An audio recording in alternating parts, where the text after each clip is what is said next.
Welcome Says they're back, you alive. two. Steve, Xenia. It is officially April 10th, 2020. This is our act-based self-isolation support online. Number 4. Can you believe it? This is number 4 for us. The days keep on going. Feels Keep good. on keeping Moving on. forward. Yeah. So we promised yesterday that we would talk a little bit about managing children, planning activities, what we do amidst self-isolation. Mhm. Yeah. Yeah. Yeah. So before we jump in and actually have that conversation, I just want to remind everybody who's watching, please absolutely feel free to jump onto YouTube. You can, under the chat, you can message with us. And if you're interested in joining us live on the call, you absolutely can do that. We can hook you up with the Zoom link and the password. We just, we're not providing the link publicly, of course, because of this new phenomenon called Zoom bombing. Zoom bombing. Which, despite the media trying to, of course, perpetuate fear mongering, people are not hacking Zoom accounts. What's happening is people are putting their Zoom meetings online without creating a waiting room or a password. And so, of course, anybody who finds your Zoom link can join willy-nilly and do whatever they want, especially if you've enabled screen sharing and automatic video. I haven't seen any of it, but I have some friends who have been doing some Zoom stuff, and they were like, one of my friends got bombed 3 times in a row, and it was and it was lewd stuff, like it was some gross stuff being put on.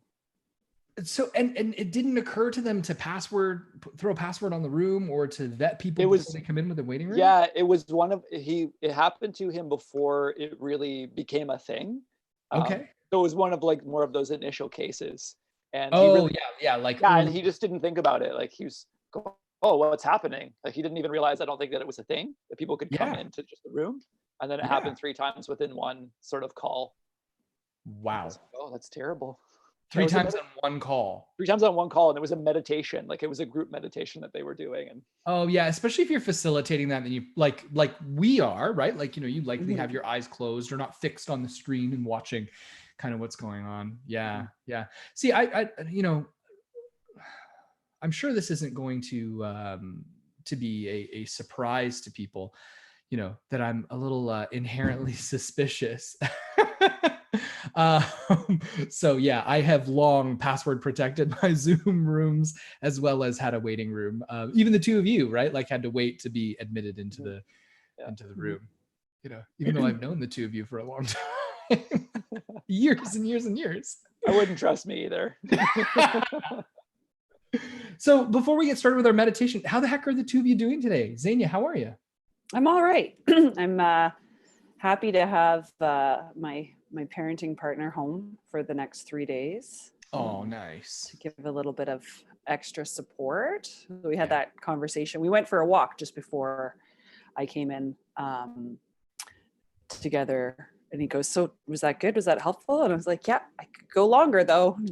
I got a little eye roll from him. I'm like, no, it's not discounting what it is. It's just, I could go a little longer because it's really good. And it takes a good, 20 minutes to let things kind of settle, get the body moving. So then it's how I process. It's how I make sense in this world. Yeah. I'm absolutely, I'm the same way. I love walking. Yeah. And it's a beautiful day today. A little bit windy, but it's a beautiful day. It's Good Friday. I dig the wind. Our friend Laura Ripley is saying, everyone have a safe and happy long weekend. Thank you, Laura. Thanks for joining us live on the call. It's very cool. In the super chat. I can't help myself. Just before, I may be especially in a silly mood today. Steve, do you want to let our viewers know what we were doing literally right before? Right before the call? Both of my kids were in here. I have a 5-year-old and an almost 3-year-old. And they just wanted to come in and be silly for a moment. So they were talking to Tim and they were saying how they were silly. And I said, okay, get your sillies out. And so Tim's getting his sillies out. And then that makes them super silly. And then they're flailing limbs, and then the boy kicks the girl in the eye because they were just both being silly. She handled it really well though for getting booted in the eye. Well, and then I came on and she's then you like, came on. my eye, I got kicked in the eye. These guys, they did this to my eye. Yeah. Yeah. And then I found out that Xenia also loves Primus because that was when she got kicked. No, punched in the stomach during Primus. Yeah. Punched Down in at the the stomach. at the warehouse. At the where in that's where I Toronto. saw Ministry for the first time, which is where I got kicked in the head by Doc Martin. Was it I don't then think later called the government, or was it called the government before it was called the warehouse? I can't remember. It was the warehouse before it was the government. Okay. Yeah. Because I think it used to be the warehouse on one side and the government was on the other side. Yeah. And then eventually it just became one. It just became one gigantic venue. Yeah. Yeah. Yeah. I used to It was probably one of those concerts that my mom did not want me to go to and may or may not have known that I went. You know, going down to the warehouse in Toronto. Right? Yep. Oh, right on. Our friend Yaz is joining us in the super chat. Hey, Yaz. That's never going to get old. It's not ever going to get old. It's so cool to see you here. It might get old. Make it old. Hey, Yaz, if you ever want to join us, same with you, Laura, just hit me up for the Zoom link and password. I'm happy to send it to you. You can come on, hop on and join us. No Zoom bombing, please. Although I know both these people, they're both friends of mine, and there's no way that either of them would Zoom bomb us. Yeah. Yaz says, this is so cool. Imagine how we feel. Yeah. I saw the Stereophonics at the warehouse / government a long time ago. And there was this ridiculous snowstorm. And all my friends were like, there's no way they're going to play. I'm like, it's not like they're driving in to like play a gig like we're driving like, you know, from Hamilton to see this. You know, like they're from the UK. Like they're staying in a hotel, probably close. Like they're going to play the gig. Rebecca says, laugh out loud. Hey, Rebecca. There was like nobody in this venue. And so the Stereophonics, for half the night, they were like, so we can't tell if this gig is for you or for us. So we're just going to play a bunch of Tragically Hip covers. And that's what they did for most of the night. It was mind blowing. That's so great. It was, I didn't know this. I guess I wasn't that big of a Stereophonics fan, even though I had all their records and listened to them religiously. I guess they were a Tragically Hip cover band before they, you know, before they went solo. Yeah, like did their went off on their own thing. Yeah. Yeah, isn't that mind blowing? Such a talented, super fun band. It was awesome. That is. Yeah. Yasmin says, I love the super chat. I won't Zoom bomb you. Laugh out loud. Yeah. You say that now, Yasmin. All right. So before we again get into our conversation, would you folks be willing to do a brief seated meditation practice with me? Help us just kind of slow down, connect with one another. Yeah. All right, cool. So here's what I'd like to invite everybody to do. Laura, Yaz, Rebecca, anybody else who's watching us live. I can see we got lots of people joining us on this Good Friday live stream. Just go ahead and find yourselves in a comfortable posture. You may want to find yourself sitting upright. You know me, I'd like to encourage you to press through the crown of your head, tuck your chin a little, and then dial it back. Find a comfortable, sustainable posture. Yeah, give yourself a moment to just experiment with closing your eyes, maybe even experimenting with just opening the eyes a little bit to let some light in to the point where you can see light and colors, but shapes and textures are distorted. And if you're willing, I'd like to invite you to go ahead and just take an extra long inhale with me, breathing in.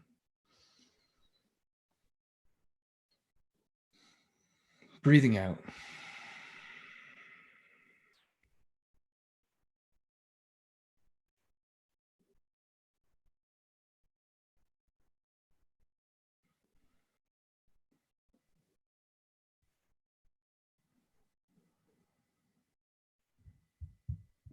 If you're noticing any sounds in your environment, sensations in your body, give yourself a moment to notice those. This is some time that we've carved out for one another to be present,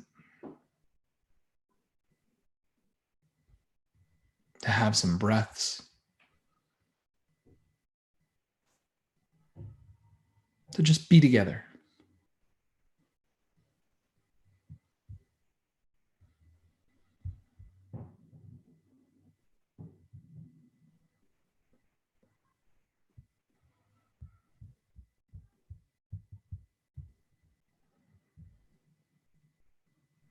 And ask yourself, what is it that's important about being here today on this call, on this live stream? What is it that matters to you?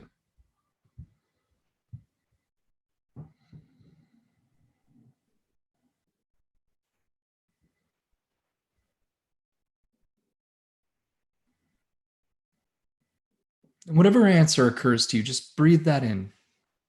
Notice it.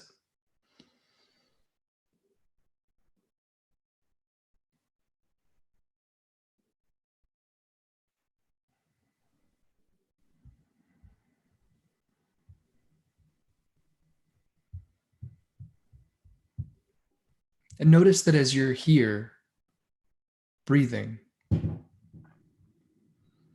you're on a call, on a stream with other people around the world who have also decided to take the time out of their day, perhaps out of their night, depending on what time zone you're in, or your morning, to be here, to engage in this shared space.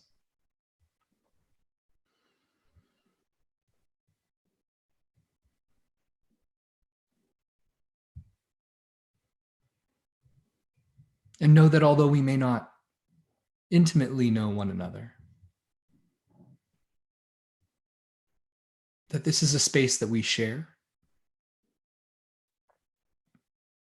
and a space where we can support one another in learning about each other, in sharing what's difficult for us, celebrating our successes, celebrating our quirks.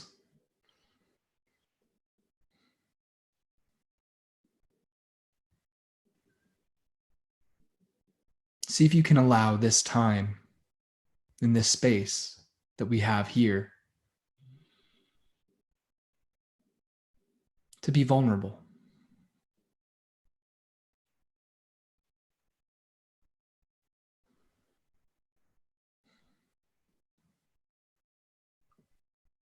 And right now, whatever your body needs, whether it's a shift in your posture,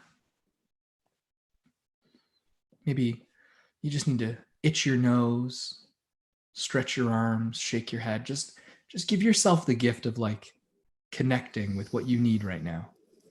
Maybe you need a big gulp of water.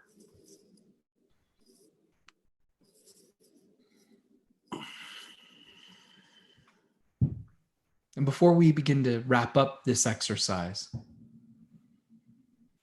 I'd like you to know that myself, Steve, and Xenia are here to do our best in supporting you, being curious about you and what your experience is and showing up to your needs. And Steve and Xenia, I want the two of you to know that I support each of you as well.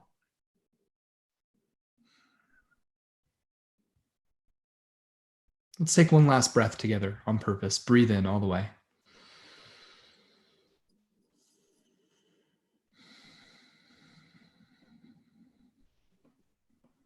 If it feels right for you, bring some motion into your body, like a wiggle of the fingers, rotation of the wrists, maybe rolling the shoulders up, forward, and down, moving the head from side to side. And before we open our eyes, just give yourself one last moment to breathe in the preciousness of your presence, of each other's presence. You matter. This time that we have together is important. All right. Welcome back. Hey, Steve. Hey, Xenia. Yo. Hey, Rebecca, Yasmin, Laura. All right. Yeah, we have quite a few people live on the stream. We have one dislike. Maybe that meditation was a little too long. You know. Sorry, we'll try to up the entertainment factor. Haters gonna hate, right? Haters gonna hate. We might Lovers need to gonna have love. some of those behind the scenes for the few minutes that we connect before we go live, like the blooper reel. Totally. Or maybe that's the entertainment factor that people are here for. My Yeah. novel coronavirus conspiracy theory children's song. Oh yeah, I forgot. Wolf has one of those too, actually. My 5-year-old has lots of, Um, he calls it Corona 19. He's got lots of jingles that he has created.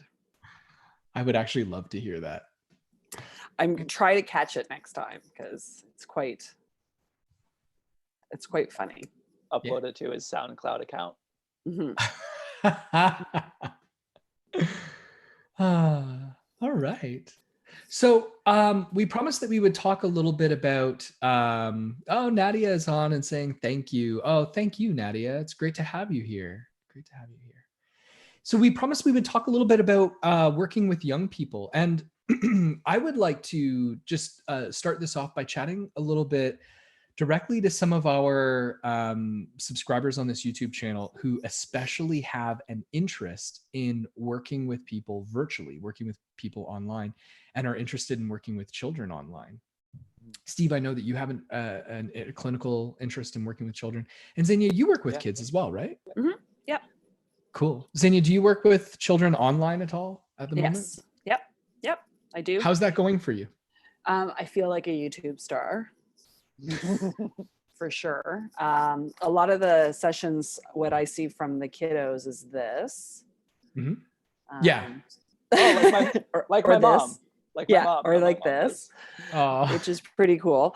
They actually really like it. The kids love it. And kids meaning I've from 9 to 15. To 18 to 20. So depending on where they're at, the little ones like to kind of be like, I'm in my room, and they have like mom's phone and doing stuff. It's interesting. It's a learning curve. Yeah. Especially when with kids and youth, I do a lot of hands-on when I'd be in my office and we'd be creating things together and drawing and that kind of art therapy. So this is where I feel like a YouTube star, because I'm, teaching them how to make something and pulling out this paper and going step by step. And it's neat, but it's also really cool to see the kids have more freedom for whatever reason, probably because they're in their own space, to be moving around. So it's like dating myself now. Back in the day when, the phones that you'd have in your house had like this really long cord that was attached to a wall. Yes. That you'd be on it and like hanging upside down on your bed or upside down on the couch. So that stuff is happening, which I think is really neat. And it demonstrates a different comfortability. Yeah. It's not so much of an anxiety response of fidget. It's more of I'm getting into this and using my body, right? I see it in my office a little bit where they'd be laying down or putting their feet up and that sort of stuff, but they're not spinning around upside down. So I kind of like that. And you're not going to believe this. Our friend Yaz just wrote, thank you. That was really relaxing. One of my daughters noticed I was tapping my feet during the meditation though. I said, I have trouble sitting still. And I was just saying, you don't have to sit still. Your tapping is welcome here. Yeah. See, that movement for sure. When you encourage to take care of yourself and do some movement, you said take care of yourself, and for me, taking care of myself is sitting still. Oh, totally. So, I chose not to move because it's like, no, I really like just sitting still, being still. Yeah. So Xenia, you're the embodiment of acceptance. I love that you read like young people kind of like, getting comfortable with you as them being comfortable, not as a therapy interfering behavior. I think that's absolutely wonderful. And I view it the exact same way. I've had some really interesting online sessions with some young people. No identifying details, but one of my most interesting sessions that I had, and this was so cool, because you never know how comfortable young people are going to feel sharing when, their younger siblings might be, right in the next room, or parents are around. They didn't have headphones on. They had cochlear implants, and I was being piped in directly, I think via Bluetooth from their device that they were on into their cochlear implants. So that was really neat. That That's is cool. super neat. Yeah, so it was such an intimate kind of conversation, which was cool. One of the You're right inside their head. yeah, Right, yeah. right. So that's actually an interesting thought, Steve. That's exactly where I went with that. I was like, you're getting I'm projected in your into their head. brain. Totally. What's that? That's how hearing works anyway, right? Yeah, totally, totally. So somewhere like Elon Musk is trying to patent all of us getting cochlear implants, I'm sure. So one of the things that I thought was kind of cool to talk about with engaging young people at this stage is, especially in online sessions, which I've been doing long before the coronavirus outbreak. So one of the suggestions that I'll make to parents is having some sort of a stand, and you can get them whether it be on Amazon or whatever for really cheap for the phone. I think I just ordered one. Yeah, totally. Yep. And usually having them, if they can, like sitting back a little bit so that I get a bit of a wider perspective. And what's nice about Zoom is that you can make the person that you're on the call with your full screen, and you can actually make your screen, like your broadcast, really, really small, just to kind of check reference and see, if things are being framed okay, which is great. And then what I like to do from there is I really like to meet young people where they're at. And I think like an example of that with Steve's kiddos, when they were on the call with us just before we went live is a good example, right? Like, if they need to get their sillies out, right, I'm just going to match their energy where they're at. And kind of, that's a very act informed intervention, right? We not only do we meet people where we're at, but we try to go with that energy. So they're being silly and I'm like making up a song on the spot and I'm doing weird like dance moves, to really just kind of like developmentally show up there and to be on that level.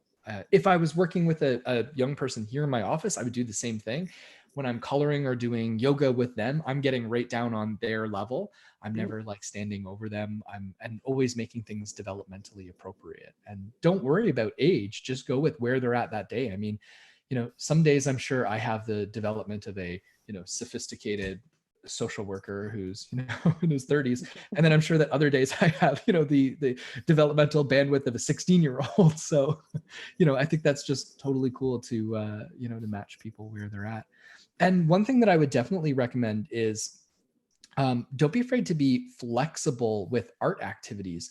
So one of my favorite art activities that I like to do online with young people is I like to do feelings tic-tac-toe, where we'll both like have a blank piece of paper and some markers and we'll draw a tic-tac-toe board, but where we'll each take turns drawing a face. And then when they draw a face, I'll draw it as well so that, we're both keeping track. Another fun thing that you can do is don't hesitate to engage them with online games that you can share your screen. So one thing that I love to do for presentations, people ask me about this all the time, like, how do you do like, how do you have like workshop slides, or how do you do like all the whiteboard stuff? Well, I keep an iPad with me and I just connect it directly to my laptop and share the screen that way. So whether it's playing games or art-based activities on the iPad as well, that can be a lot of fun. So having some art-based activities that, or art-based materials there can be really helpful. And just as a heads up, this is like a shameless plug for a book that we wrote, but you can get it for reasonably cheap. I'm not sure how much it is on Amazon. I'll look it up right now. But myself and my co-author, we wrote a book called The Acceptance and Mindfulness Toolbox for Children and Adolescents. And there's a ton of activities. Let me see, a mindfulness toolbox for children. There's a ton of activities that you can do. Oh yeah, so it's $32.50. But they're charging for shipping. That doesn't seem right. Maybe you can get a Kindle edition or try getting it directly from the publisher, Pezzy, especially might be different, Amazon.com. I'm wondering, they tend to sell out of these things really quick, but you can get it on Kindle for $20, which is awesome. So conflict of interest there, shameless plug. I apologize. Yeah. So we have tons of activities that you can do in there. Another thing that I would suggest, and I don't know, I'm sure the two of you have lots that you can add to this, but actually conducting eyes opened, whether it be like movement-based meditations or whether it be Yeah. yoga. But that's something that you can also easily do yourself. You don't need to be an accredited yoga teacher or mindfulness instructor in order to do these things. Can either of you just kind of take me through some of your favorite examples of things that you like to do? Steve, why don't you, I just shared, I'll go after. Yeah. So like I'm a movement guy. I love movement. And for me, like I was just on a podcast recently and they were the sort of like the tagline that they took out of the podcast was, I said, for me, mental health is movement and movement is mental health. I'm really on board with that. I think that, Cool. I think that especially for kids who, like when we talk about, like as adults, we can talk about things like minds and acceptance and like metacognition. The kids aren't going to get that stuff, and the mind of a child, I think, is elusive at best. And so I think the body is a really wonderful doorway to go in. And so sometimes like what I'll do with my own kids is, depending on how they're feeling, I'll be like, how would you move your body to express that feeling to me right now? Cool. Some of them are a little bit easier. Like I know when my son is angry because he'll like throw stuff and stomp his feet or like punch the couch. And I'm like, cool. But how would we be able to, like, let's say, what would be the movement of sadness, or what would be the movement of being ecstatic and joyful, and just really getting them into the physical experience of like, yeah, we're all happy right now. Let's move like we're super happy. And then my daughter has this thing right now for whatever reason where she wants, I think it's like a caregiving thing. She wants people to pretend like they're sad. So she'll be like, Daddy, be sad. And I'll be sad. And then she'll try to do something to make me happy. And a lot of the times for her right now, it's to get up and dance. So we'll like, I'm sad. And she'll be like, why are you sad? I'll be like, somebody took my toy. And then she'll be like, let's dance. And so we'll dance as a way to like get happy again. And I just think that that's really wonderful. So, but as a yoga teacher who also teaches some kids, I'll use things like, let's do a down dog, but let's be a dog. Mm-hmm. Like, let's wag our tails in the air. Or if we're pretending to be a cat, like how does the cat stretch? And then we'll do the cat stretch. And so just being able to bring movement to them in a really accessible way. Absolutely. But like one of the things that I'll do with my son, because I love to lift kettlebells. I love to lift weights. And my son watches me, and so does my daughter, watches me like swing kettlebells. And I'll say to my son sometimes, like, when I'm upset, I'll swing kettlebells as a way to help me feel better. I'll just get me into my body, calm myself down, get really present. And so now I found him sort of doing some of the same stuff too, where I don't know if he's upset, but he'll just grab a kettlebell and start like putting it above his head and swinging it around. And I'm like, yes. So that's kind of like what I'm doing with my kids, especially right now, is just really using movement as a way to express what we're feeling, but also using movement as a way to, if we want to let that feeling go, how can we move our body in the opposite direction? Mm-hmm. Like, what could we do to express happiness, right? Or to engage some good stuff? Yeah, I do a lot of similar things like that, both in kind of my clinical practice and in the yoga world of teaching. I had a preschool yoga group that I was doing for quite some time, which was quite hilarious and exhausting on so many different levels. But doing the similar things in terms of for two different. Sorry, I don't know if you heard children playing. I got to hear it all of a sudden. So the movement for really just like you're saying, Steve, in terms of identifying emotions. So I often start with, what do you do in your body when you don't feel good? Like if you're sick, you have the flu and you don't feel good, what are you doing, right? We're curling up into a ball, we're closing down. And then that's how I connect with, and how are you breathing right now? Right. So checking in the differences of breathing. When we're curled up into a little ball, either we're feeling scared or we're feeling sick or we're feeling tired. And then again, that opposite action of then what would happy feel like, or what would silly feel like, and how can you show it? And that openness, and then how can you breathe now that you're out and you're really open, right? Or that superhero stance where, we're there and checking in with and I do it with kids and with adults. So doing a lot of that movement and really exaggerating it, right? So be like, show me really kind of angry. that temper tantrum, like pounding our feet on the ground or running in the spot and checking in what our breath feels like. And then being able to slow it back down another way. So I use a lot of that movement, but then I incorporate the sound. So when you're saying like, let's be the dog, let's go into the down dog, let's do that. When we go into the cat, like where's that hiss? And allowing there to be like giving permission to use that sound, to have that expression outward, not just in body and not even just in actual, you know, emotional language. So sometimes it's not, I can't find the word for it. So it's actually that I feel, yeah. like, okay, cool, right? I love it. So yeah, you feel, I just saw spit fly out of my mouth. Good thing no one is social distancing here.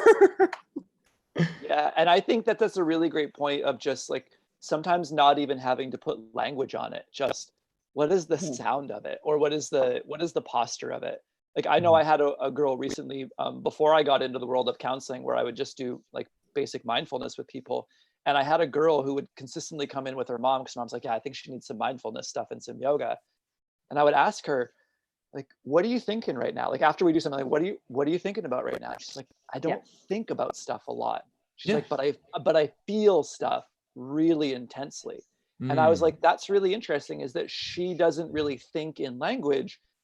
She thinks in postures and in sensations. And I was like, oh, that's cool, because as a yoga teacher, I can totally, like, that's my jam, is just expressing in movement or in posture or in something that's not verbal. I think is really great to do. Yeah. If I may say something a little controversial and cheeky here, you know, like, don't we, and I know that all three of us are really invested in movement-based interventions and more like embodied experiencing. Does it occur to either of you, as it occurs to me right now, that we just put way too much value on cognitive kind of content? Like my mind comes up with the most ridiculous, silly, profound, inane things. And like, why do we need to give so much gravity, so much weight to that? Can't we just have a thought and allow it to be a thought? You know, and maybe we don't have the verbal repertoire to describe our feelings. I mean, you know, maybe it's okay to like just learn how to, like, I love the right. Yeah. Yeah. I don't know. What do you two think about that? Oh, go ahead, Xenia. Yeah, I think, you know, what comes to me too is the thoughts are, you know, a lot of times I hear that I don't know what I'm thinking, or I can't make sense of it. And, or I can't pinpoint it either because it's moving too fast, or talking about it just feels empty, right? That void. What I use, and I don't know if we necessarily need to attach onto it. It's like dream analysis, right? Like you could go down that rabbit hole on so many things. And sometimes it's just a weird, bizarro dream, right? It doesn't have to mean anything. It could also be that I, you know, ate some chocolate before bed and it was that kind of dream. But I to all of our psychoanalyst viewers, you can send your hate mail to xenia.mavik@gmail.com. No, but I mean, not all of them, right? Not everything. And just kind of like in this therapeutic piece too, it's a lot of stuff that shows up isn't also just because of our parents, right? There might be some links there. There might be some links about how we've grown up, but some of it's also situational in the moment. But what I like to, before we go down that rabbit hole, what I also notice though is, especially in, I won't even say especially in younger kids, but I see it more when they're in that physical development stage. So their bodies are shifting and changing, that the awareness to their bodies are different. Yeah. So using that movement practice to say, okay, let's get into a little crouching position, right? So almost like a super low squat. And then talking about what do you feel? So that connection of not being able to feel what's happening in their body. You know, working with somebody and crouching down, they go, well, I feel like I'm balancing. I said, cool. How does that feel? What part of your body, what are you feeling? And sometimes really taking a lot of time and work into for them to identify that I feel shaking in my ankles. But instead they just see, I feel balancing. So trying to actually to grow that awareness and that languaging of, well, I feel my feet. Cool. Now you start to feel your feet and moving from I feel strain, I feel something. And again, it doesn't have to be the same kind of like English language, but just being able to identify where we feel things in the body, because our bodies store so much, right? And hold. I love listening to you describing this, Inya. How do each of you describe this to your clients? Like the value of what you were just describing right there, Inya, like this zooming in on experience. How do I describe it? How do you justify it? Yeah. Because this is unusual, right? Like this is violating a sort of social convention, you know, like, oh, like learning how to pay more attention to my experience is what's going to be healthy for me, right? Like instead of trying to escape, avoid, or control. Yeah, for sure. How do you two like justify that? How do you describe it? For me, one of the ways that I do it is, I think it's really important for people to recognize that the body has this tendency of showing us what, let's say, the nervous system is doing with our experience before we even recognize it in a mind, right? That like I notice my shoulders are up here before I notice that I'm stressed out about something, or before I have the ability to, let's say, like take the observer role and say like, okay, what's happening in my day? What's happening in my life right now is that, and I think I said this earlier, is that the body becomes a beautiful doorway into the mind. And the body and the breath are consistently showing us what the mind is doing relative to our experience. And so if we can get more in tune with what the body is doing, I think that it begins to point some people towards the investigation. Right? Cool. As opposed to going into the mind and investigating and then maybe getting a sense of the body, is that the body is really telling you and pointing, for me, it points towards what to investigate and where to look. Yeah. Yeah. I do very similar things. So providing some of that kind of, as we call it, that psychoeducation, that understanding, talking about how the brain will send signals, and using animals as a metaphor, I guess. Like when you walk out the back door and there's a rabbit there, it's going to freeze. And then it's going to do these different things, and how the body will respond in different ways.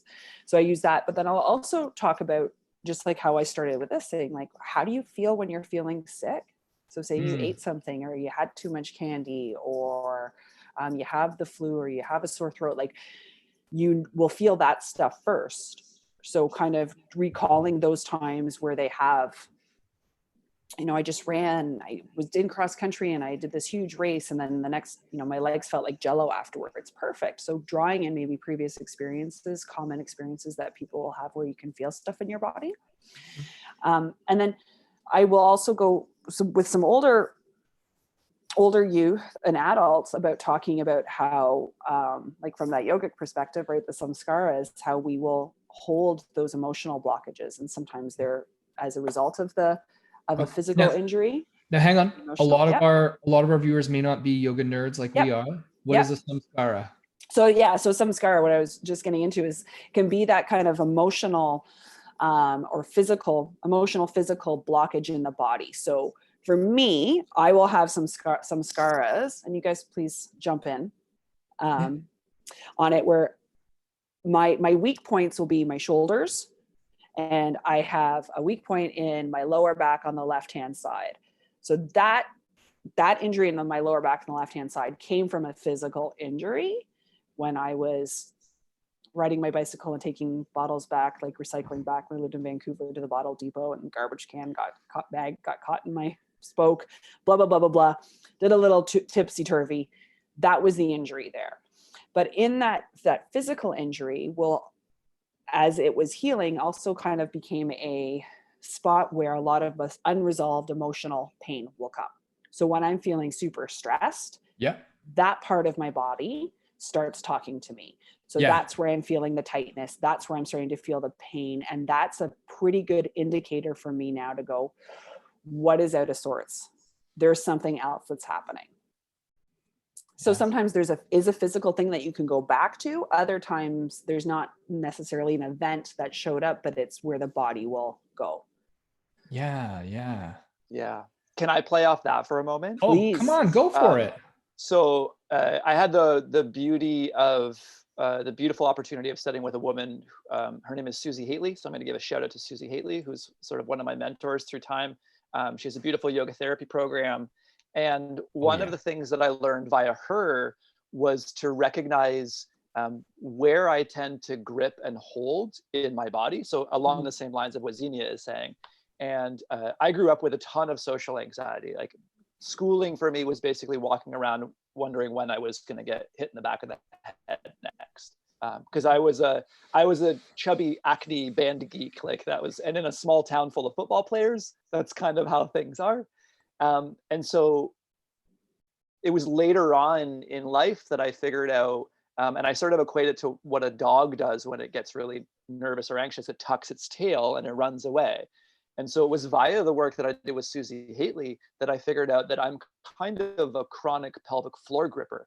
Like my pelvic floor, when I'm anxious or upset about something, my pelvic floor just locks up. Yeah.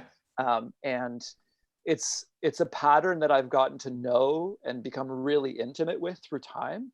And like, I'll even notice it just washing the dishes. If I'm washing the dishes and I'm wrapped up in a narrative, like some sort of negative narrative in my head, my pelvic floor is, and then I can, oh, there's my pelvic floor. Hey, what am I having a conversation with about in my head right now? And then for me, I go, could I have that same conversation with a soft pelvic floor? Like, could I actually have that conversation with myself and then soften that little bit of tension that I tend to hold on to? But I really love, like, from learning about that about myself, that I carry my anxiety in my pelvic floor. And that usually for me, it's also associated with my neck stuff, is that when my neck and my jaw get out of whack, it's probably that I missed some other subtle symptoms along the way. And then it just landed here. And so I noticed, like, oh, my jaw hurts. Check in with my pelvic floor. Oh yeah, my pelvic floor is kind of grippy right now. Can I breathe? Can I soften out? Can I be more present with what I'm doing? And then just take that softness into the next thing that I do. But me and my pelvic floor are like best friends right now. My pelvic floor is constantly communicating to me about how I'm feeling about my circumstances. Well, and you're listening. Yeah. So hang on. Steve, this is like real talk here. I'm going to call you out on something. So I think, Steve, your samskara is showing. Like a minute ago, Steve said, well, I got beat up a lot in school because, I was chubby, had acne, and was a band geek. That's not why you got beat up. No. You got beat up because we have a toxic culture that, enables like this like weird vibe between men. I mean, like, I was literally just reflecting on this the other day. I'm a grown ass man with a master's degree and a family. And like, I will walk down the street and there will be like brutish thug dudes who like don't want to move out of the way, and they will like, they'll give you the shoulder, like to let you know, like, this is my space. You know what I mean? Yeah. So I just want to throw that through, like, nice samskara, Steve. Why, thank you. Yes. So hang on. What do we actually mean by samskara? Who wants to define? What does that actually mean? Because I would put it in behavioral terms. I'd say it's a functional pattern of responding. Yeah, I would totally say that's that. a great way of from a more of a yogic philosophy perspective, we're talking about any imprint that is left post experience. So every experience because we don't want to say that some scars are negative, although in some of the literature they definitely are described as being negative. But let's say, like, I go to the gym on a regular basis, and then the samskara of that would be maybe I get stronger or more mobile. My wife and I have this agreement that we try to do at least 6 hugs a day. And the samskaras of us hugging on a regular basis is I walk around feeling just better about myself in the world. Yeah. But like, I like that idea that a samskara is any imprint that has been left over post some experience. So this is beautiful. And what's coming up for me, this is something that showed up a lot last night that I had some kind of more awareness about. It's been coming over these last couple of weeks, and last night it really hit me. And even talking about, that they're not necessarily, the samskaras aren't necessarily a negative piece, but right now I have this big draw to really have a big heart opener, a chest opener. And I think part of that is feeling scared and nervous and uncomfortable. We live our lives like this. Lots of women also live their lives like this too, for various reasons. kids, you see them, they're hugging their stuffies, their blankets. And right now I really feel this urge to want to open and lift, and that my heart center, that chest opening, is for everything that I want to do right now.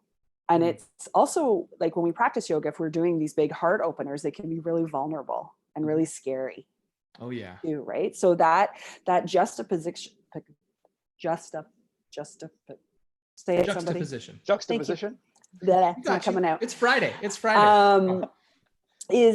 Is that, I am feeling scared. I am feeling a lot of grief. I am feeling a lot of heaviness. And then again, it goes back to that opposite action where I'm feeling down and heavy, but all I want to do is open. And I think last night, my husband and I were sitting outside, and it was where we were. It was a beautiful, clear sky with lots of stars. And the wind was like amazing and super powerful. And all I wanted to do was just be like this, as open as I could be, and to feel that wind, and to just be like, where's that Care Bear stare, or that something that just, I need this feeling. I'm gonna be walking around like this right now. Care Bear but just stare. To have that, just to have that openness. And I talked yesterday about wanting to like cut my hair or open up walls. And really, I think that's that calling to, right now, my heart is heavy. It's holding a lot. Yeah. So it needs expansion. Mm-hmm. And this, what we do here is expanding it and moving and opening it up, and knowing that I'm safe to open, to experience all of those pieces. Mm-hmm. And I think that that's a really, really good point. What you just said there, Xenia, is I feel safe to open. Mm-hmm. That especially if we look at a human body or like any animal body, is that if there's a sense of unsafety, whether from a physical standpoint or from a mental emotional standpoint, things aren't going to open up. Like if you let's say from a body perspective, if your hips are not stable enough, your hamstrings tend to tighten up. Absolutely. Mm-hmm. And that your hamstrings won't let go until your hamstrings feel like they're being supported by the hips. Yes. Or the same thing with therapy, is that if you're not a supportive therapist, your clients probably aren't going to open up very much. Absolutely. But if your clients feel like you're supportive and on board with what they're saying and what they're doing, they're more than likely to tell you the stuff that they won't tell anybody else. Yeah. I really like this observation about the sort of like both what you're describing, Xenia and Steve, like this like feedback loop of an ecosystem. And I want to point out, like, I think the reason why we spend so much time talking about whether it be a functional analysis or samskaras, whatever labels you want to put on this stuff, but the reason why we spend, or even as helping professionals, why we spend so much time talking about perceived negative, painful, aversive, escape, control agendas around samskaras and functional patterns is because evolutionarily, like, we're designed to do this, right? We're designed to remember all of that nasty, aversive stuff in order to keep us safe. Mm-hmm. And so, Steve, I love the repatterning that you're doing with your wife around like 6 hugs a day, right? Or Xenia's awareness around, okay, I feel myself doing this, right? Like doing this is going to encourage a new pattern here. I think that's so cool. And jumping off that, please, if you two will allow me to read some comments from our chat here. So our friend Rebecca shared something saying, I love all the different ideas regarding movement to help express how you're feeling. Big smiley face there from Rebecca. And Rebecca follows up by saying, I noticed since COVID-19, I lost my job. I started feeling more frozen, and you all gave great suggestions. Thanks, Rebecca, for saying so. Really hope you're able to take care of you. And Yasmin is saying, I'm listening to this super interesting conversation. I'm learning loads of stuff I can try with my kids. Yes. I mean, we're going to we always do a movement practice to finish this online session off. So do not hesitate to bring your kids in and have them join us and facilitate some of this on your own. Nadia is saying, I'm enjoying this topic and I'm finding it very helpful. Thanks, Nadia. We really appreciate your support. I work with teens and I'm finding some difficulties to engage them in mindfulness online. Very helpful ideas. If we may, do you folks want to throw out some of your ideas for engaging people when it's difficult to practice mindfulness? Yeah. Do you want to take that one first, Enia? Yeah, Sure. for sure. I like to start small and short, and really bringing it into the present moment. So building it in to the clinical practice, to the time we spend together, and doing it myself. So saying, okay, hold on, let's just pause right here. Take a second to connect with our breath. Where is your breath? Yeah. My breath, I'm feeling it right here. And using that tactile stuff with the hands on their own body, if that's something that feels comfortable with them, and doing it in the moment and starting really small. Yeah. So just like a quick, even like a 10-second, and then starting to grow it, and then coming back and being like, what you just did, that was mindfulness. Like, Absolutely. so Absolutely. really kind of coming back saying, hey, and then building and going a little bit longer, because I'm of the opinion that we don't need to do like a 45-minute silent sit Yeah. all the time. Maybe, yeah, sure. If that's what's speaking for you and that's what's going to kind of come up organically, that's great. But really that mindfulness stuff of when you're washing the dishes, when you're brushing your teeth, that's where we can do that mindfulness. So we're brushing our teeth and just acknowledging those 5 senses, right? Absolutely. So bringing it into more of formal practice. So pausing in the moment of experiencing the different, and going with the sight, sounds, those senses, those 5 senses, core senses that we have. Love it. Yeah, Steve. I'm gonna totally agree with that. In the moment is the best, and if we consider, like, if we use the buzz term present moment, that our most direct doorway into the present moment is via what Zini is saying, is via the senses. Yep. So any way that we can connect to that. For me, if I'm working, because I don't work clinically with kids yet, but like when I do work with my own kids, like when I slip mindfulness in under the radar, a lot of it is really exploring what they're interested in. So let's say like my son right now is very interested in slime, as I'm sure a lot of other kids are. And that can become a beautiful mindfulness experience of, Totally. like, we're playing with slime and I'm like, Ellis, tell me about the slime. Like, what's cold, hot? And he's like, oh, it's kind of cold. And I don't know how many people out there are familiar with slime, but a lot of slimes have this really weird, a dichotomy of being dry and slippery at the same time, which completely confuses me. Yeah. But then I'll just get my son to tell me about the slime. Like, what color is it? Okay, it's green. Is there any other colors in there? Oh, it's got some glitter in it. Like, if you open up your fingers a little bit, what does the slime do? If you open up your fingers a lot, what does the slime do? Nice. But I think it's really good to, if we want to bring mindfulness into what kids are doing, to really do it within a realm that they're interested in, right? So if they're interested in music, like, how can you do mindfulness around music? For a lot of my clients that do music stuff, we'll do music meditations where we'll just like sit down and listen to a piece of music and do our best to notice the responses that come up while we're listening. And if they're into slime. If they're into Pokemon, the mindfulness of Pokemon. Very cool. I love it. Very cool. I'm really, like what Tim was saying before, I'm really just about whether it's a kid or not a kid, just meeting somebody where they're at and really exploring what they're interested in. Yeah. So hey, sorry, Tim, I got to hop in for a quick second because I have to go a little bit early, or not quite early. We're almost done, but I do have to slip out because I have actually a session in about 4 minutes. Oh, shoot. I need to make sure that nature can be resolved. Of course. Okay, so maybe we should say goodbye. Steve and I can wrap up the call and sorry. It's okay. I'll do my I know I was going to lead the movement one, but I can tap into that on Monday. Yeah, absolutely. Is that cool? Okay, thank you so much for your time, and thanks for coming on. Have a great long weekend, and you guys take the reins for me. You got it. We'll follow up with you later, right. Zania. Take care, my friend. Thanks. Take care, Zania. So, Steve, I want to jump off of what you were saying right there. Especially, I mean, Nadia, I hope that, we're not going overboard with, with this. And you're like, guys, this is too much. I have all the information now.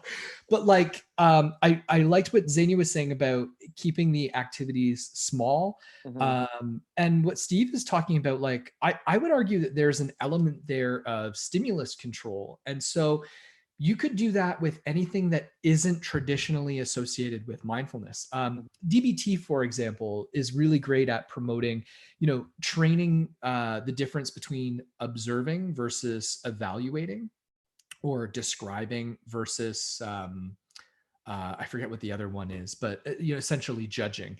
And so one thing that I'll do as a way to start training this, and the word that I like to use rather than mindfulness with the folks that I work with, sometimes whether it be with adults or young people, is I like to just talk about training us how to pay attention to the things that our mind produces, how our minds are constantly talking to us. And this is kind of what I was trying to get at earlier when I was asking Steve and Zany to talk about, like, how do they justify this with their clients? Because, this isn't a purely academic pursuit. We know that this is healthy for people. We know that it independently mediates increases in psychological flexibility. The big question, though, is how do we make it palatable? How do we make it so that, when we're training our 5-year-old, or when we're training a 15-year-old, or a 35 or a 45 or 75-year-old, how can we produce a way to talk about this? And so one of my favorite things that I like to do, if I may, just pause with me here for a moment. I have this very colorful prayer wheel here. All right. Just going to wait for my camera to autofocus back on me. Shallow depth of field. Super chat. Super chat. So what I like to do, this is actually one of my favorite things that I like to use to describe what I mean by paying attention to our minds. And so if I may abuse your attention, Steve, are you willing to go along with me? For sure. So Steve, I want you to imagine that you've never seen one of these before, which most of my clients haven't. So you would have no idea what this is. Yeah. And what? What? I don't know what that is. What is it? So what I'm going to ask you to do here, Steve, is I'm going to ask you to go ahead and describe this for me, if you will. It is a cylinder with two sort of sloped edges. There is an object that is also a cylinder inside of the larger cylinder, and it spins around. There's like a little gumdroppy thing that sits on top of it with a metal pole that comes out. Lots of colors like red and pink and green. There's a wheel on the top, a flower. Let's come up with some evaluation, Steve. Do you like the colors? I do like the colors. I do like the colors.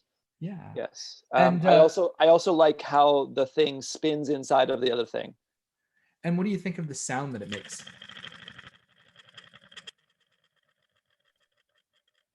I don't know if I have an opinion on that. Okay. I don't know that I have an opinion on the sound. What if you had to listen to that 8 hours a day? Well, then no, then probably not. Oh, okay. You wouldn't be a fan of that. No, probably not for 8 hours. See, I like white noise and things like that. I find it very soothing. Yeah, I'm a fan of fans. If I had to go white noise, fan of fans. I'm a fan of fans. And Steve, how much do you think this is worth? What kind of value do you think it has? Cost-wise, like money-wise? Yeah. Did you get it in North America or did you get it abroad? Well, actually, let me tell you the story about this. It's very festively colored. So I was actually giving a workshop, and I was in Mexico City, and I was on my way home, and I forgot to get some gifts for my family. So what I did is I actually stopped at this huge open air market, and I just bought some really cheap handicrafts that were colorful. And this is one that was left over, and I thought it would look really cute in my office. Mm-hmm. So how valuable financially do you think this is? $5. Yeah, totally. Yeah. Okay. Now, Steve, I want you to just notice what your mind does as I tell you the actual true story about this. So this is actually a gift that was given to me by a friend of mine who is, he's a Canadian. He's living in Dharamsala in India, which is where all of the folks from Tibet have been displaced to. It's where the Dalai Lama is living. Yep. And he actually hand printed this for me. So what this is this is a Buddhist prayer. Mm-hmm. And it's actually written on this scroll 300 times over and over and over, written by hand. Isn't that really beautiful? That's amazing. Yeah. And That changes everything.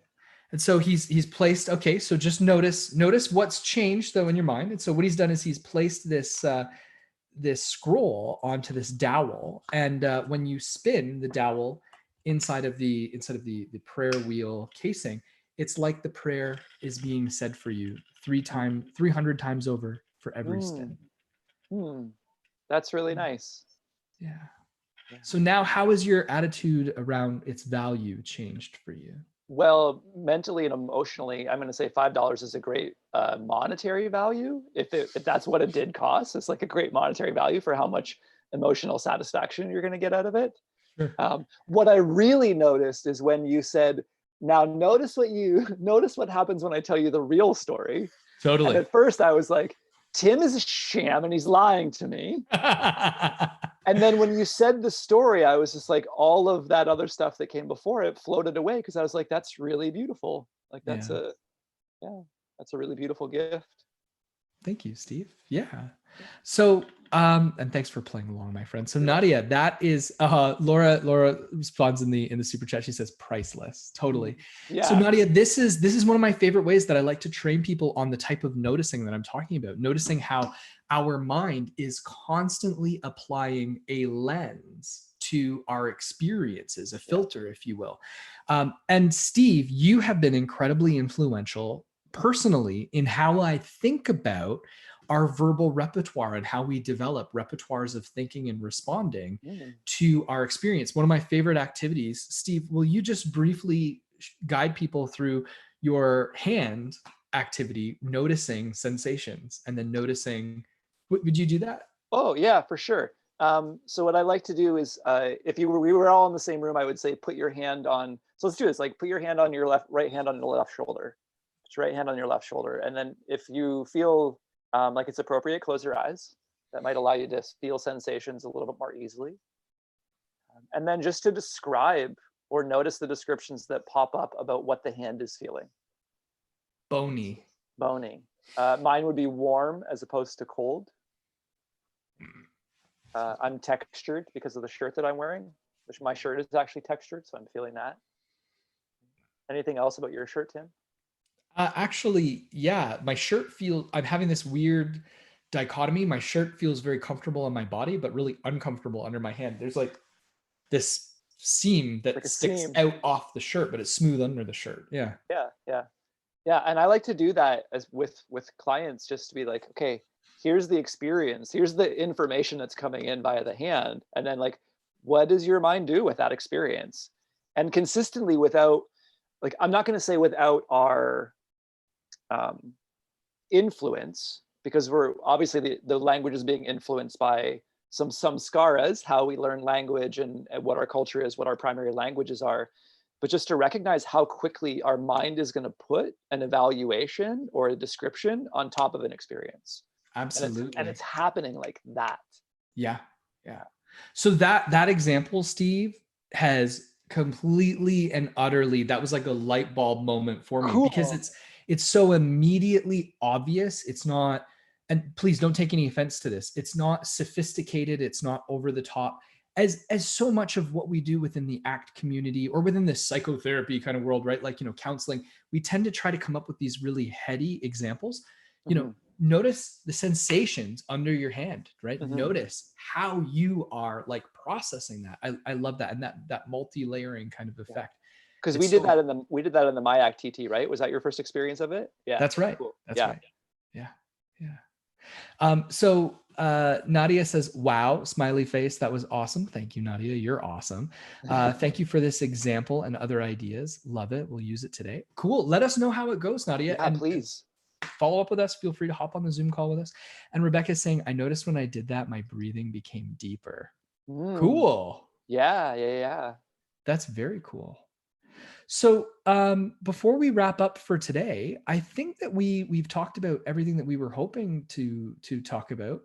I know that it's a long weekend for a lot of folks who are working. So make sure you take care of yourselves, drink lots of water, and we're here to support you folks. So you can always email us, hop on. Oh yeah, was that a good cue for you, Steve, to have a little water? That's one of my goals right now, is to try to drink more water. Totally. And don't forget that we're here for you. You can send us your questions, and we're here at noon Eastern time. So the local time zone for us would be Eastern Daylight Time. Steve, would you be willing to guide us through a brief movement practice before we wrap up for today? Yeah, and I'm gonna do it. I'm gonna aim myself a little bit more this way. Yeah. And then I'm gonna. Oh.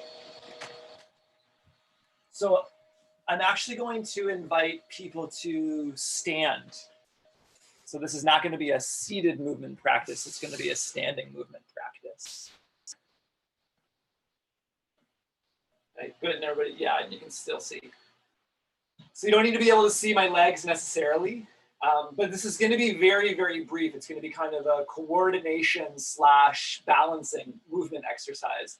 And so we'll start really simple, and I'll show what my legs, actually Tim will do the legs. So we're going to start with the legs with a basic march. So you're going to lift your right leg up so that your knee is bending. Yep, just like you're marching your leg up, and then you're going to put it back down. And then you're going to lift your left leg up. And then you're going to put it back down. And at first, this is all you're going to do, is you're just going to lift a leg and then lower a leg. Lift a leg and then lower a leg. If you're the kind of person that likes to sync up movement and breathing, you could inhale to lift up and then exhale to lower down. And then we'll start to add the arms, where when one leg lifts, the opposite arm will come all the way up. So one leg goes up, opposite arm comes up. That leg comes down, opposite arm comes down. Right leg goes up, left arm goes up, and then right leg comes down, left arm comes down. And if it feels like the balance just is not there, right, that you might take the arms out and hold on to something, and that would be fine.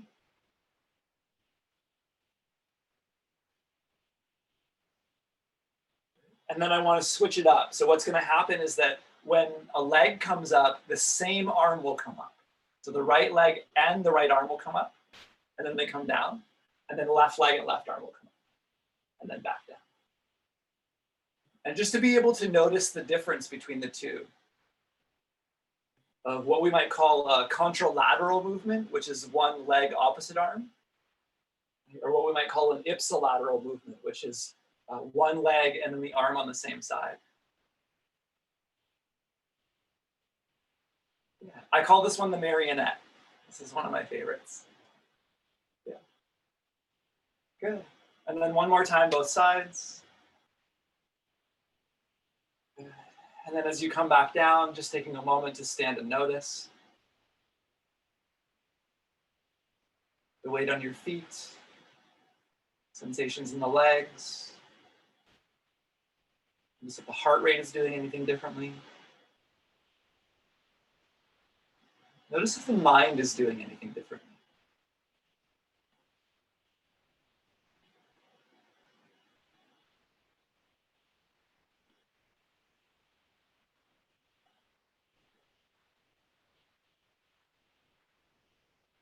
And then just taking a breath on purpose to finish off.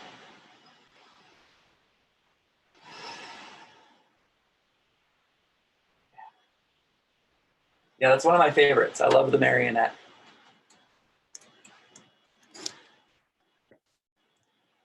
Very nice, Steve. Thanks for guiding us through that, man. It's super dark right now. That's because you're backlit. That's better. Yeah. Thank you, my friend. That was absolutely wonderful. Yeah. You're welcome. As we get more viewers and more feedback about the practices, we'll have to spend more time with these movement practices, because I'm telling you, man, I could have gone for a lot more movement with Steve time. Yeah. We'll spend some more time. Yeah, that would be a nice idea. Just spend some more time doing some movement. Mm-hmm. Yeah. Well, Steve, I hope that you have a great weekend with your family, my dear friend. Nadia says, this movement brought the smile to my face, doing exercises and watching snow falling in Calgary. Oh, man. Yeah, it's the opposite in Ontario right now. It's the opposite. We got sunshine. Yeah, it's sunny out, super warm right now. Yeah, a little bit of a warm breeze.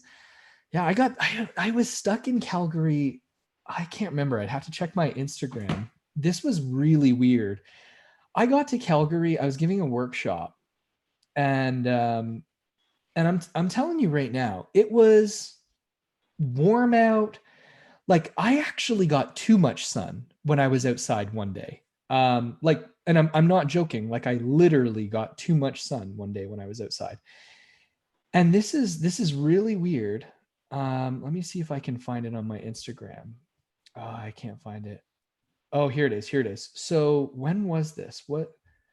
Of course, I can't see anything on Instagram. So this was, what day did I post this? How can you tell what day you post things? I don't on know. That's one of Instagram? the things I don't like about Instagram is you can't tell what the date is on any of the posts. 49 weeks ago. How the hell am I supposed to use that? Almost a year ago. Well, 52 weeks in a year, right? 52 weeks in a year. So you're talking about almost a year ago. Yeah, but later. So it would have been like, what are we talking about here? June? June. Okay, so Nadia, it's June. Okay. Oh, Nadia was at the training, and there was this crazy. You were at that training. There was this crazy snowstorm. Let me see if this will. I don't know if that works. Do you see that, Steve? There you go. Yeah, it just came into focus. Oh yeah, Do you see that? Yeah. Okay, so I was waiting in the airport terminal for it's June in Calgary, and it was snowmageddon. Like, I mean, we could barely get into the airport. It was ridiculous. I was waiting for hours and hours and hours. And it was nearly midnight. And I thought, okay, you know what? I talked to this person at Air Canada, and I was like, I can't keep waiting. I just gave a workshop. I'm really exhausted. I have, some heavy personal stuff going on. I got a hotel room here in the terminal. Can you just put me on the first flight tomorrow? And they were like, you know what? We understand. And sure enough, they had that flight that I was supposed to leave on actually was canceled, and outright canceled. It's not like they moved it to the next morning. I don't know how. I mean, I don't work for an airline, so please, don't be offended by me saying, like, I don't know how airlines get away with this crap, but they do. So like, Steve, because that plane still exists. They didn't cancel the plane. It didn't just evaporate. You know what I mean? Yeah, like, and those people didn't evaporate. Those people were still at the airport. So, I mean, I was lucky to get a flight the next morning, but all the people who were supposed to be on that evening flight the day before, just could not get out of Calgary. It was heartbreaking. Mm. Oh, Grunfeld's back. All good. And that movement was fun. I'll be sharing that with patients. Thanks, Ollie. Yeah. Good to see you, Ollie. Hope you're taking care of yourself. Yeah, Ollie's working in the NHS there in the UK, treating some trauma patients who are coming in, making sure that they're okay during the COVID outbreak. Any final words, Steve, before we say goodbye? I just want to thank everybody for the opportunity to do this. When we were doing the meditation at the beginning of practice, and you asked, like, what is the value of this for us? It was just, so being social is part of my mental health too. And even though I can't be in a room with a bunch of other people, like, this still feels really good. So I want to thank everybody for, well, I don't even know how many people are out there, but thanks to everybody. It's just really amazing to be able to do this. Yeah, this is cool. Thank you for saying that, Steve. And Danielle followed up. Big thank you to all of you for these broadcasts from Dundas, Ontario. That's a hop, skip, and a jump away. Dundas. What's up, Danielle? Rebecca says thank you. Oh, and Rebecca, I missed your comment from earlier. I worked for public relations at our local hospital. Let go to stop the virus. Hopefully I'll return. I feel frozen in my shoulders first. Discussion is so great. Thanks. Thank you, Rebecca. We hope you get back to work. Hopefully employers get to hire people back, and we see at least our working lives starting to return back to normal sooner than later. We'll be back next week, folks. Have a great weekend. We'll be online on Monday, and with more movement and meditation practice for you, and more discussion. And of course, email me, tim@thezensocialworker.ca. You can also find my email address on our website, thezensocialworker.ca. So you can join us live on these Zoom calls. Just hang out with us, do some movement practice with us, and chat. Yeah, I'd love to see some more people on the calls. That would be great. Yeah, Laura says thanks for everything, guys. Thank you, Laura. All right, and thanks again to our friend Zania Mavic for joining us and having some discussion with us. She always enriches our conversations. Yeah. Happy Easter, everybody. Have a great long weekend. Take care, guys. Bye-bye.